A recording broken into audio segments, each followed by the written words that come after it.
21 फरवरी की सुबह 8 बजे से एक ऐसा योग शुरू होने जा रहा है जो कई राशि के जातकों के लिए अशुभ हो सकता है।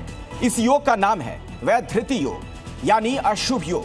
27 योगों में से इसे अंतिम और अशुभ योग माना जाता है, यानी इस योग की अवधि में लोगों पर बुरा प्रभाव पड़ता है, नकारात्मक शक्तियां प्रबल हो जाती हैं, घर से लेकर कामकाज तक प्रभावित होता है। बहुत से लोगों को इस दौरान सावधान रहने की जरूरत भी होगी। तो इस योग के दुष्प्रभाव और इसके निदान के बारे में बताने के लिए हमारे साथ विद्वान ज्योतिष जुड़ रहे हैं। वो आपको एक एक बारीकी समझाएंगे, इसका प्रभाव आप पर क्या पड़ने वाला है और उससे कैसे आप बचें।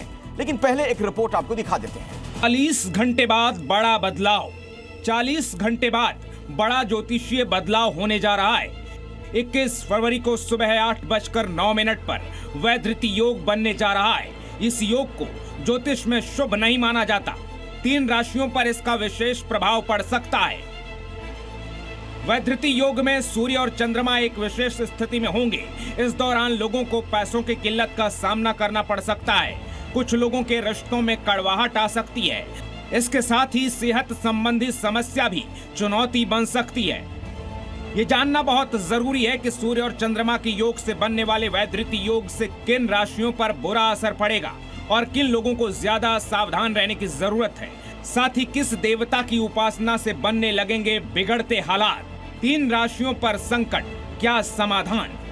तो वैधृति योग से जुड़ी चिंताओं को बेहतर तरीके से समझाने और इससे जुड़े समाधान बताने के लिए हमारे साथ जुड़ रहे हैं खास विद्वान। जी न्यूज पर ज्योतिष वेदों की राय से अपनी जिंदगी का समाधान ले। बने रहिए हमारे साथ। तो देश के जाने माने ज्योतिषाचार्य इस वक्त जी न्यूज के स्टूडियो में मौजूद हैं। मैं उनसे आपका परिचय करवा देता हूं, फिर हम बातचीत की शुरुआत भी करेंगे। मेरे साथ यहां पर डॉक्टर अजय भांभी जुड़ चुके हैं, बहुत बहुत स्वागत है सर आपका। श्याम ठाकुर जी हमारे साथ मौजूद हैं, उनसे भी हमारी बातचीत होगी। डॉक्टर नीति शर्मा हमारे साथ यहां पर मौजूद हैं और डॉक्टर नितिशा भी हमारे साथ यहां पर मौजूद हैं। आप सभी का बहुत स्वागत। और नितिशा जी, बातचीत की शुरुआत आपसे करना चाहूंगा। सबसे पहले दर्शकों को जरा आसान भाषा में आप समझा दीजिए, ये वैधृति योग क्या है और ये क्यों खतरनाक है? जी, सभी को राधे राधे और सभी को जय मां पीताम्बरा। वैधृति योग जो 27वां योग है, उसे वैधृति योग के नाम से जाना जाता है। जैसे कि आपने सौभाग्य योग, प्रीति योग, शोभन योग के नाम योगों के नाम सुने हुए हैं। लेकिन इस योग को इतना ज्यादा प्रभावित क्यों कहा गया है, इसको भी समझना पड़ेगा। जब सूर्य और चंद्रमा एक नक्षत्रीय डिग्री में आ जाते हैं, यानी 180 डिग्री का चेंज आ जाता है, 14 योगों का चेंज आ जाता है, तो ये योग की स्थापना होती है। यानी अगर एक ग्रह 13 डिग्री 20 कला का है, उसको इंटू 26 निकालकर हम वैधृति योग को निकालते हैं। अब ये योग जब भी बनता है तब मानसिक स्थितियों को, क्योंकि सूर्य और चंद्रमा से बनने वाला योग है, सूर्य आत्मा है और चंद्रमा हमारा मन है, तो मानसिक स्थितियों को दर्शाता है। इस समय कहा जाता है कि बड़े बड़े फैसले कृपया मत लीजिए, दुर्घटनाओं से, चोट चपाट से बचकर रहिए। वित्तीय जो पैसे से संबंधित जितने भी डिसीजन है, या दाम्पत्य जीवन से या रिश्ते से संबंधित जितने भी कार्य हैं, वो इस समय नहीं करने चाहिए, उचित नहीं माने जाते। इस योग को अशुभ योग, वैदिक ज्योतिष में इसे अशुभ योग के नाम से जाना जाता है। जी भाभी साहब, किन किन राशियों पर आपकी गणना के मुताबिक इसका सबसे ज्यादा असर देखने को मिलेगा? पहले मैं योगों के बारे बता दूं। 27 योग होते हैं और हर दिन कोई ना कोई योग होता है। और योग का जो सबसे विशेष महत्व होता है, उस दिन जो बच्चा पैदा होता है उससे होता है। उसमें हम देखते हैं कि कौन से योग में पैदा हुआ। मान लो कोई वैधृति योग में पैदा हुआ, फिर उसका हमको उपाय करना पड़ता है। तो ये एक पहली स्थिति है कि जो बच्चा पैदा हो रहा है वो कौन से योग में पैदा हो, शुभ योग में पैदा हो रहा है, शोभन में हो रहा है, या कि संकट योग में पैदा हो रहा है। तो वहाँ पर इस योग की जो गणना है वो गलत नेगेटिव बताती है। इसके अलावा मान लीजिए आज आप कोई पूजा पाठ करना चाहते हैं, आज आप कोई कार्य करना चाहते हैं, कोई नया संबंध स्थापित करना चाहते हैं या शादी ब्याह करना चाहते हैं, तो उस समय इन योगों का अवॉइड किया जाता है। अगर मान लो कोई कार्य ऐसा हो, आप कोई घर बनाना ही है, घर में प्रवेश करना है और कोई पॉसिबिलिटी नहीं है, तो फिर उसके उपाय होते हैं। तो उसके उपाय करने से हमको जो भी उससे अशुद्धि या नेगेटिविटी आती है उसको हम दूर कर सकते हैं। राशियों की बात रही तो राशियों पर हर योग का जो असर है कुछ ना कुछ मात्रा में पड़ता है। इसमें चूँकि ये योग जो है मेरे हिसाब से 24 तारीख को पड़ेगा, 24 फरवरी को पड़ेगा। तो 24 फरवरी के दिन ये वैधृति योग होगा, 21 को शायद नहीं है। थोड़ा गलत गड़बड़ हो रहा है, गूगल का शायद ये हमने लिया हुआ जी। है। तो 24 तारीख है, तो 24 तारीख को होगा, तो वहाँ ध्यान रखने की ज़रूरत है। और यहाँ पर अगर कोई नया काम शुरू करना चाहते हैं, आप किसी भी राशि के हो, तो आपको ध्यान रखना पड़ेगा। और ऐसा इम्पोर्टेंट काम जिससे कि आपके जीवन पर असर पड़ने वाला है, तो उसके लिए आपको सावधानी का प्रयोग अवश्य करना चाहिए। डॉक्टर नीति शर्मा, एक बात यह भी कही जा रही है कि वैधृति योग के दौरान लोगों को धन हानि बहुत ज्यादा हो सकती है। अचानक से कोई आर्थिक तौर पर देखा जाए तो कहीं कोई लॉस हो जाए, कुछ इस तरह के भी हालात बनते हुए दिख रहे हैं, कुछ ये भी योग बन रहा है? देखिए, निश्चय रूप से सूर्य और चंद्रमा की एक विशेष स्थिति की वजह से ये योग बनता है और 8 अशुभ योगों में से 27 योगों में से ये माना जाता है।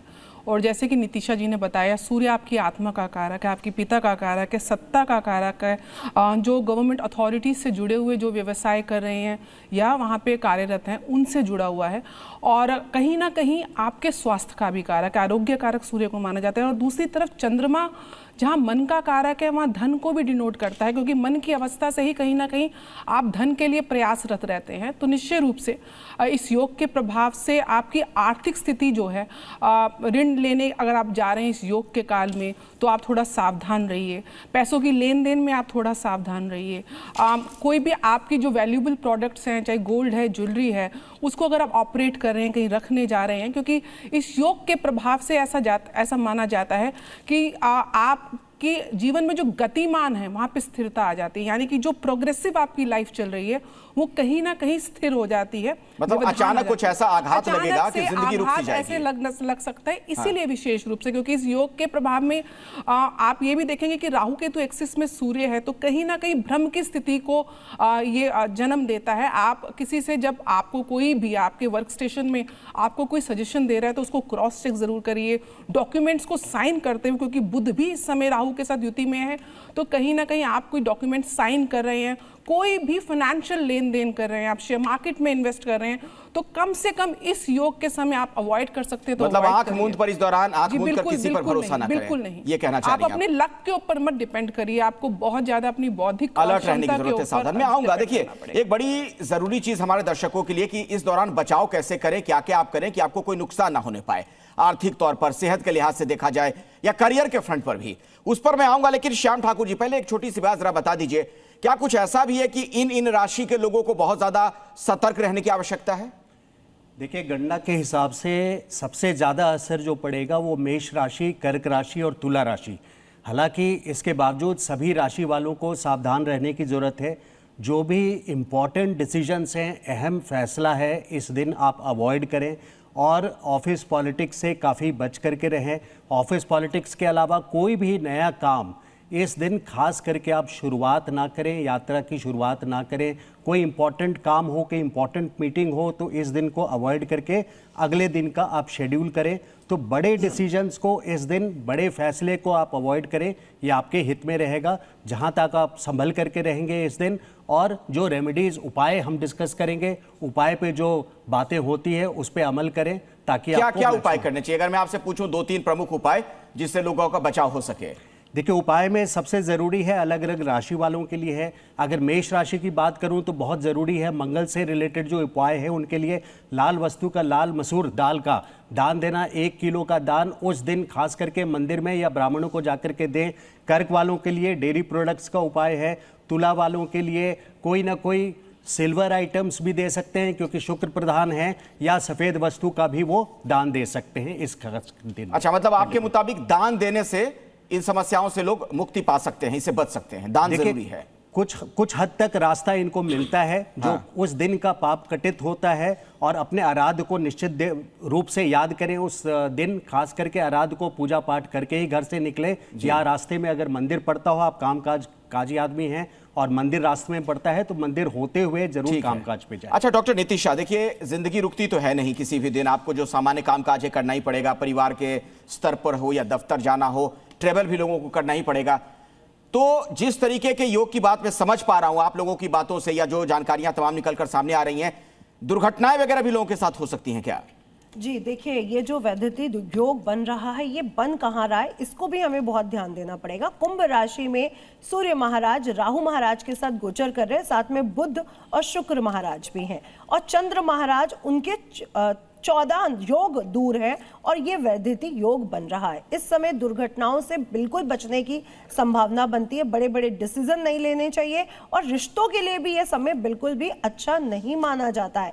इसलिए इस समय आप ट्रैवल भी कर रहे हैं तो बहुत सोच समझ कर करिए कि लंबी दूरी का ट्रैवल तो नहीं है। अगर छोटी दूरी का ट्रैवल कर रहे हैं तो आपको अपनी राशि के अकॉर्डिंग उपाय कर लेनी चाहिए। जैसे कि हमारे ठाकुर जी ने भी बोला कि ये 3 राशियों पर प्रभावित है, लेकिन ये मकर राशि पर भी बहुत ज्यादा प्रभावित रहेगा क्योंकि मकर राशि के धन स्थान यानी द्वितीय भाव, धन भाव पर ये योग बन रहा है। इसलिए मकर राशि को इस समय पैसे से संबंधित दिक्कतें आती हुई नजर आ रही हैं, इसलिए थोड़ा सा उनको भी यहाँ पर ध्यान रखना पड़ेगा और दुर्घटनाओं से बचकर रहे। वाद विवाद भी हो सकते हैं क्योंकि मन देखिए परेशान है, ग्रस्त मन बिल्कुल भ्रम से उलझा हुआ है। तो इस समय अपने मन पर बहुत ज्यादा मेडिटेशन के थ्रू, शिव जी की पूजा के थ्रू, सूर्य देवता की पूजा के थ्रू आप अपने आप को पॉजिटिव भी रख सकते हैं। दुर्घटनाओं से, बड़ी बड़ी कठिनाइयों से, बड़ी बड़ी बाधाओं से बच सकते हैं क्योंकि ये जो योग है ये बाधाएं जरूर उत्पन्न करता है। जी भाभी साहब, ये पूरी इसकी ड्यूरेशन क्या रहने वाली है? जो ये योग हम बार बार कह रहे हैं, कितने अवधि तक ये चीजें रहेंगी और इस दौरान बचाव के क्या उपाय हो सकते हैं आपके मुताबिक? देखिए, योग जो होता है लगभग वो 24 घंटे के आसपास का होता है। अच्छा। जिस तरह तिथि होती है उसी तरह से योग भी होता है क्योंकि 27 योग होते हैं और हर दिन का एक योग होता है, उसकी गणना अलग तरह से होती है। और जब भी कोई योग होता है तो सबसे पहले हमको ये करना पड़ेगा कि हम अगर कोई कार्य करने जा रहे हैं विशेष रूप से, उसमें इनका मुहूर्त में सबसे ज़्यादा इनका महत्व होता है। मुहूर्त में ये बच्चा पैदा हुआ, जैसा मैं पहले बोल रहा था, बच्चा पैदा हुआ तो उस किस योग में पैदा हुआ, किस राशि में पैदा हुआ, किस नक्षत्र में पैदा हुआ, हर किसी का अपना अपना प्रभाव है। तो उस प्रभाव से हमको समझना पड़ता है। अगर ज्योतिष को हम बहुत व्यापक रूप से देखें, बहुत ही दुनिया के हिसाब से देखें तो हमारे योगों की शुरुआत होती है विषकुंभ योग से होती है।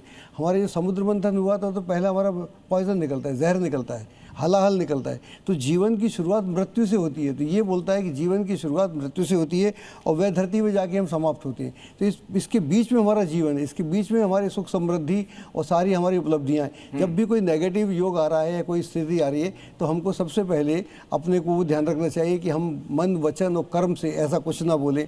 और अगर हमने कुछ बोला है उसके लिए हमको पश्चाताप करना चाहिए, ध्यान करना चाहिए, मेडिटेशन करना चाहिए, पूजा पाठ करना चाहिए। जिस भी देवी देवता को मानते हैं उसके प्रति हमको पूर्ण समर्पित होकर उस दिन को अपने विशेष रूप से उसको इस्तेमाल करें ताकि हमसे किसी भी तरह से चाहकर भी और बिना चाहे भी ऐसा कुछ ना हो कि जिससे किसी को कष्ट हो। जब भी हम किसी की आत्मा को कष्ट देते हैं तो वो कष्ट कहीं ना कहीं हमारे ऊपर कई गुना वापस आता है। इसका हमको अवश्य ध्यान रखना चाहिए। ठीक है डॉक्टर नीतीश शर्मा, मुझे एक बात बताइए, अभी श्याम ठाकुर जी कह रहे थे कि ऑफिस पॉलिटिक्स से बड़ी बचने की जरूरत है, तो क्या करियर के फ्रंट पे भी लोगों को कुछ आघात लग सकता है?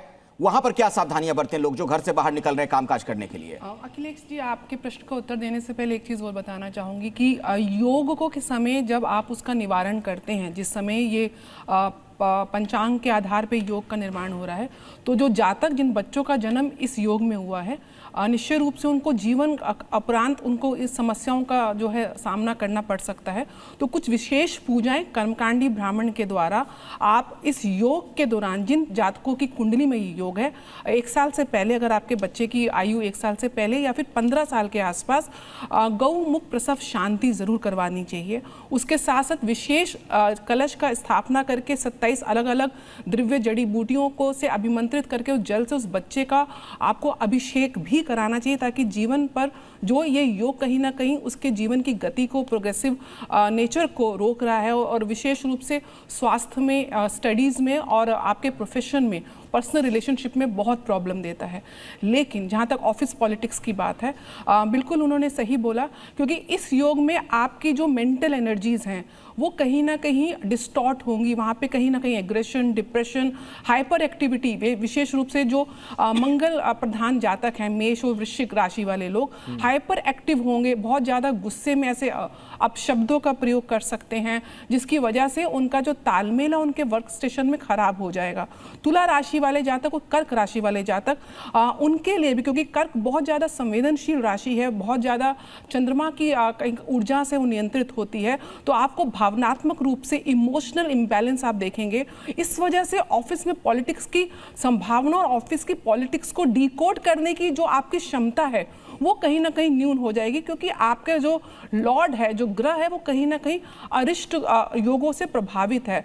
तो आप जितना हो सके इस योग के समय भगवान शिव की, रुद्र की उपासना, ओम नमो शिवाय मंत्र, महामृत्युंजय मंत्र और साथ सूर्य और चंद्रमा के जो वैदिक मंत्र हैं, आदित्य हृदय स्तोत्र का आप पाठ करें, आप चंद्रमा के मंत्र का पाठ करें, अपने नक्षत्र, अपने ग्रह के स्वामी के मंत्र का पाठ करें, आपने गुरु मंत्र धारण किया हुआ है उसका पाठ करें।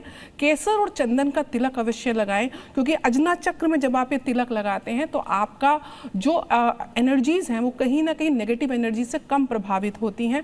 और जितना हो सके आप पानी का इंटेक करें, उसमें थोड़े से तुलसी का आप अर्क डाल सकते हैं, तुलसी की ड्रॉप्स डाल सकते हैं। आप जितना लिक्विड पिएंगे उतना आपकी बॉडी और आपके इमोशंस डिटॉक्सिफाई होंगे। तो छोटे छोटी चीजें बहुत मतलब ज्यादा, मानसिक शांति कुल मिलाकर बहुत जरूरी है, उस तरीके से कूल रहने की जरूरत है लोगों को। श्याम ठाकुर जी, आप थोड़ा सा समझाइए दर्शकों को, ये जो वैधृति योग की हम बात करें, ये इतना खतरनाक क्यों होता है? ऐसा क्या हो जाता है कि ये अनिष्ट कारक है? देखिए, अनिष्ट कारक इस वजह से क्योंकि ऐसे जो योग गणना ज्योतिष के हिसाब से निकाली जाती है और जब आपके लिए ये समय अनुकूल नहीं है तो जानते बूझते हुए आप अगर इस समय कोई इम्पोर्टेंट कार्य को शेड्यूल कर लें, उस खास करके दिन में, तो वो आप बैल मुझे बार बोल रहे हैं कि जब समय विपरीत है उसी समय आपने कोई इम्पोर्टेंट काम शेड्यूल कर लिया या इम्पोर्टेंट ट्रैवल जिसको बोलते हैं यात्रा आपने शेड्यूल कर ली या इम्पोर्टेंट मीटिंग शेड्यूल कर ली। अगर कोई भी नया काम के अलावा जो भी आपके इम्पोर्टेंट काम है, अगर आपने विपरीत तारीख या तिथि जो पड़ती है ज्योतिष गणना के हिसाब से उसमें आपने करने की कोशिश की, तो उसका फल आप इसको नोट करते जाइए अपने डेट को। जो भी योग हम विपरीत योग बताते हैं उसमें अगर आप खुद से आजमाइए, ज्योतिष को मानिए मत जानिए, ये बात बहुत बड़ी बात है। आप खुद से स्टडी करके इसको समझिए कि आप पे कैसे लागू हो रहा है। क्या ये जो विपरीत योग दिए हुए हैं